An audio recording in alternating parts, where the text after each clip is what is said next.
maybe people hear about this, but we are big fans of it as well too. It's called the 4% withdrawal rule, because again, when you're working, you're feeding those 401k plans, right? That's your job, and your money's job is to grow for you. So then then if you're going to retire, okay, so you're going, okay, whatever we're walking into retirement, this is it. This is it. So the 4% withdrawal rule, let's talk a little bit about that, and then we'll dive into maybe how investments can play a role as well too. A number of studies out there say that if it's your account's invested, moderately, we'll say 60-40, kind of in that range, you get a historical rate of return on that.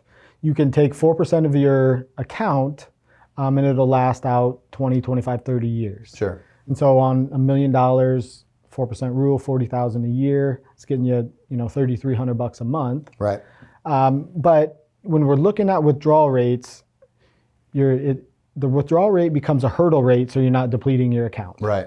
And the higher the withdrawal rate, the more impact it has, especially if the account is not performing or the market's down in a year, you're taking amount on top of that. Right. It just becomes harder to come back from that. I mean, I think you're really looking at it from a different stance, because everybody has a different risk tolerance out there. You got to be careful. And so if you have a high risk tolerance, and when the market's doing well, you're happy. You're happy, but when the market tanks, you won't be happy, and that may change your withdrawal rate. Or for people that are maybe too conservative, and they're taking money out, it's just not keeping up. So you got to find that balance, in terms of your investment plan. You mentioned when you're working, you're feeding those accounts. Right. The market downturns, the pullbacks, those create good buying opportunities. You're able to buy low. As you near retirement, it's losses become more important, especially if you're taking income out on top of that. Right. And it's very important to remember losses and gains are not created equal. If you're at a 10% loss, you need an 11% gain to get back to even. Roughly similar.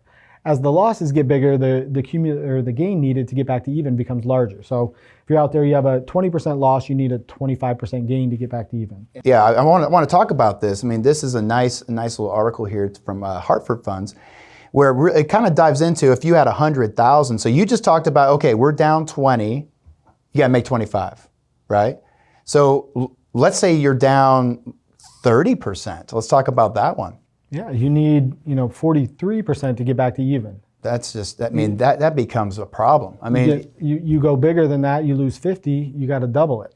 You have to have 100% return, double your money to get back to even. Yeah. And that's not including withdrawal. So down here they have an example.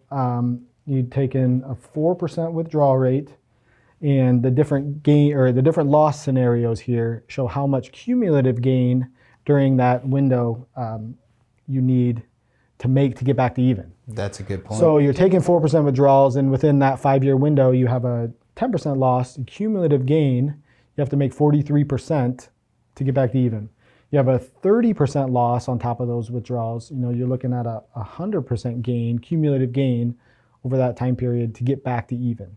So it's not just the losses and gains without touching it. It's pairing how you're invested with your withdrawal rate. That's exactly that concept. Yeah, exactly. Because again, so let's say that your account fell and then you took a withdrawal, you're just hurting yourself even more. But then there might be some viewers that are saying, oh, that's not me. I'm in a CD or a money market. Well, what are those paying? Are those going to keep up? And so you got to find that balance. And we're not telling people, hey, go be aggressive. That's not here at all, too. It's just finding a balance of, hey, maybe, what I would look at is breaking it up into different buckets where you have your short-term money, your mid-term money, your long-term money in terms of what your money with what your money does for you.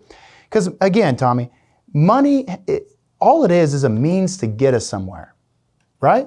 It's a means to get us somewhere. And so by having that plan, it helps you and give you that comfort so you can afford to retire early. Right, and that, the bucket approach is, do you have your savings account, the money you can access in terms of like a one-time need or a larger ticket item? Right. If you're going along and you're on your 4% withdrawal rate, you want to take that big trip, or the house needs a new roof, you got to have a car purchase.